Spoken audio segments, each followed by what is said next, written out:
اور یہ جو ہم بار بار یہ بات کرتے ہیں کہ قیامت تک کے لیے معجزہ ہے اور نشانیاں ہر دور میں قرآن پاک جو ہے ایسی ایسی نشانیاں ظاہر ہوں گی، اس کا ذکر بھی اللہ تعالیٰ نے سورہ حمیم السجدہ کے اندر فرما دیا ہے، سَنُرِيهِمْ آيَاتِنَا فِي الْآفَاقِ وَفِي أَنفُسِهِمْ حَتَّى يَتَبَيَّنَ لَهُمْ أَنَّهُ الْحَقُّ۔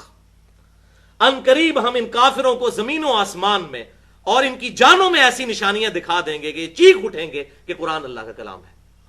اب اسٹرونومی کی فیلڈ میں زمین و آسمان میں کیا نشانیاں دکھائیں اور اپنی جانوں میں سٹرکچر آف ڈی این اے کی دریافت ہونے کے بعد دنیا حیران ہوگی کہ کس طرح ٹائنیس ڈیٹیل تک چیزیں ڈیزائن کی گئی ہیں ہر زندہ مخلوق کو پیدا کرنے کے لیے جب ڈی این اے کی سٹرکچر دریافت ہوئی۔ یہ اکثر لوگ پوچھتے ہیں اور کافر بھی اعتراض کرتے ہیں کہ جی یہ جب کوئی ہم چیز دریافت کر لیتے ہیں تو پھر مسلمان کہنا شروع کر دیتے ہیں قرآن میں پہلے لکھی ہوئی تھی۔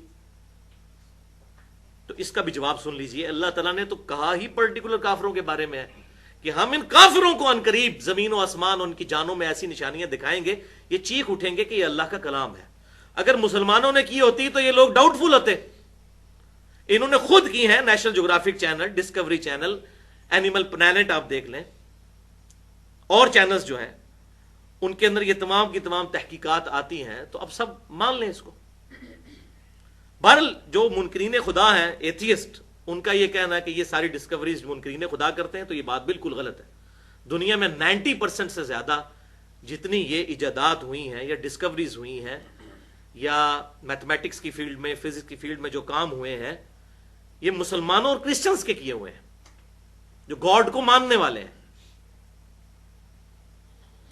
اور یہ بات سب کو بالکل کلیئر ہے کہ اوائل میں عباسی دور کے اندر مسلمان جو فزکس کی فیلڈ کے لوگ تھے، جو میتھمیٹیشنز تھے، انہوں نے بہت بڑے کام کیے ہیں۔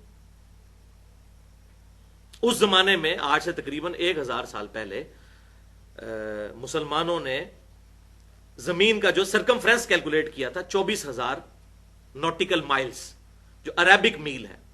عربک میل جو ہے وہ 1.8 کلومیٹر کے برابر ہوتا ہے، جو انگلینڈ والا میل ہے وہ 1.6 کلومیٹر کے برابر ہوتا ہے۔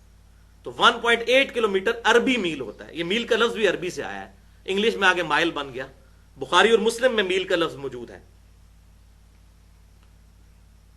اس 24,000 نوٹیکل مائلز کو اگر آپ کنورٹ کریں تو وہ 40,000 کلومیٹر بنتا ہے، اور آج جو کیلکولیشن کی گئی ہے زمین کے سرکمفرنس کی وہ 40,000 کلومیٹر ہے، یعنی زمین پر ایک طرف سے چلے اور واپس آئیں تو 40,000 کلومیٹر۔ تو یہ تمام چیزیں اس وقت ہوئیں، الجبرا کی فیلڈ میں تحقیقات ہوئیں۔ اس کے بعد تو کرسچنز نے تو واقعی اس کو عروج تک پہنچایا، چاہے وہ نیوٹن ہو یا کیپلر ہو یا گلیلیو ہو، یہ تمام کے تمام گاڈ میں بلیو کرنے والے لوگ تھے۔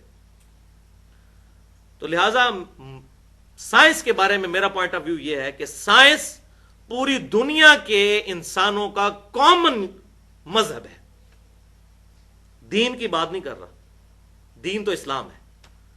ان الدین عند اللہ الاسلام، the only acceptable religion in the sight of Allah is Islam۔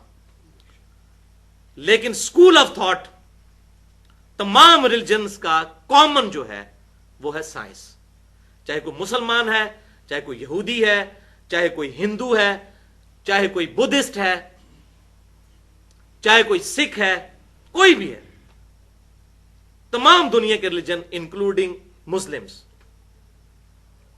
ان کا کامن جو اسکول آف تھاٹ ہے وہ سائنس ہے، ایسٹیبلش سائنس۔ دنیا کا ہر انسان، چاہے وہ کرسچن ہو، جیوز میں سے ہو، مسلم ہو، وہ یہ بات مانتا ہے کہ پیٹرول آگ کو بھڑکا دیتا ہے، یہ فزیکل فینومینا آف نیچر۔ 1748 سے پہلے تو زمین میں تیل دریافت ہی نہیں ہوا تھا۔ پہلی دفعہ 1748 میں امریکہ کی اسٹیٹ پنسلوینیا کے اندر پہلا تیل کا کنواں نکلا۔ یہ ہم جو بخاری اور مسلم میں وہ تیل کا سنتے ہیں نا، وہ تیل سرسوں کا تیل اور باقی تیل ہوتے تھے کھانے والے، جس کے ساتھ دیے جلائے جاتے تھے، مٹی کا تیل نہیں ہوتا تھا۔ مٹی کا تیل تو آج سے تقریباً آپ سمجھ لیں کہ 300 سال پہلے کی دریافت ہے، پیٹرول اور یہ ساری چیزیں، اور ہمارے عرب ملکوں میں تو 1960 کے بعد تیل کے کنویں دریافت ہوئے۔ تو اب یہ پوری دنیا کو یہ بات پتہ ہے۔ اسی طریقے سے جتنی چیزیں جو فزیکلی پروف ہو چکی ہیں، اور الحمدللہ کئی ایک چیزیں قرآن کے ساتھ میچ بھی کرتی ہیں، جو میں نے اپنے لیکچرز میں وہ بتائی ہے، خصوصاً who is Allah in the light of latest scientific facts مسئلہ نمبر 60 کے نام سے میری اہل سنت پاک .com پہ گفتگو ہے، اس میں نے ڈیٹیل کے ساتھ یہ تمام ڈسکوریز بتائی ہیں. تو یہ کامن اسکول آف تھاٹ ہے سائنس. یہ کسی کا ٹھیکہ نہیں ہے، نہ کسی مسلمان کا ٹھیکہ ہے، نہ کسی کرسچن کا ٹھیکہ ہے، نہ کسی ایتھیسٹ کا ٹھیکہ ہے. یہ میں بات اس لیے کروں کہ فیڈ بیک مجھے ملتا ہے. اگلے دن مجھے امریکہ سے ایک بندے کی کال آئی تو وہ یہی بات ڈسکس کر رہا تھا. تو میں نے کہا، وہ کہتا ہے جی ہمارا ایتھیسٹ کے ساتھ بڑا واسطہ پڑتا ہے، اور وہ جو میں نے رچرڈ ڈونکنز کے اوپر لیکچر ریکارڈ کروایا اس نے بڑا اپریشیٹ اس کو کیا. اس نے کہا میری کچھ کیوریز ہیں. تو پھر میں نے اس کو یہ تقریباً 45 منٹ کی انہوں نے مجھ سے بات کی فون پہ. تو میں نے یہ ساری باتیں ان کو کلیئر کی کہ یہ کہاں سے ٹھیکیدار سائنس کے بنے ہوئے ہیں. سائنس تو پوری دنیا کے انسانوں کے لیے کامن ہے.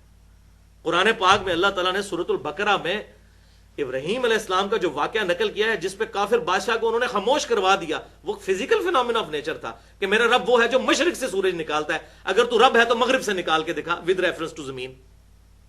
تو وہ خاموش ہو گیا. تو سائنس کسی ایک کا ٹھیکہ نہیں ہے. قرآن پاک میں کم و بیش 6500 آیات میں سے 1000 آیات فزیکل فینومینا آف نیچر اور سائنٹیفک فیلڈ سے ڈیل کرتی ہیں. تو یہ کسی ریلیجن کا ٹھیکہ نہیں ہے. پوری دنیا کے انسان چاہے وہ کسی بھی مذہب سے تعلق رکھتے ہوں ان کے لیے کامن سورس آف نالج ہے سائنس.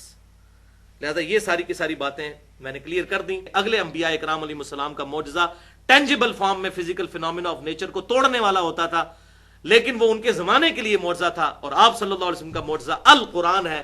قیامت تک کے لیے یہ معجزہ ہے جس کی بنیاد پر دعوی نبوت ہے. آپ صلی اللہ علیہ وسلم کا دعوی نبوت کسی فزیکل فینومینا آف نیچر کو توڑنے والے معجزے پر نہیں کروایا گیا، کیونکہ آج ہم اس کو پیش نہیں کر سکتے، نہ اس کی ویڈیو پیش کر سکتے ہیں، نہ کرسچنز اپنے پیغمبر کے اس معجزے کی ویڈیو پیش کر سکتے ہیں، نہ جیوز جو ہے موسیٰ علیہ السلام کے اس معجزے کی ویڈیو پیش کر سکتے ہیں. لیکن ہم کہتے ہیں یہ ہمارے پیغمبر کا معجزہ ہے، آج بھی اسے چیک کر لو. آج کی جدید سائنٹیفک فیلڈ کے ذریعے جو ریسرچ ہوئی ہے اس پہ اس کو پیش کرو. جو اسٹیبلش سائنس ہے انشاءاللہ اس کے خلاف اس کی کوئی آیت نہیں نکلے گی. اور یہ ریویلڈ نالج آج کے سب سے بڑے ایکوائرڈ نالج یعنی سائنس کو سپورٹ کرتا ہے. اور قرآن انہی دو علوم کو مانتا ہے، یا تو ریویلڈ نالج کو مانتا ہے وہی کے علم کو، یا ایکوائرڈ نالج کو، سائنس کے علم کو. the knowledge obtained through observations and experiments is known as science. مشاہدات اور تجربات سے حاصل کیا گیا علم سائنس کہلاتا ہے. اور میں نے یہ بات بھی بتائی کہ سائنس کا علم کسی ریلیجن کا ٹھیکہ نہیں ہے. دنیا کے تمام ریلیجن کے لوگ کے لیے ایک common school of thought science ہے، اسٹیبلش سائنس، تھیوریز اور ہائپوتھیسز نہیں.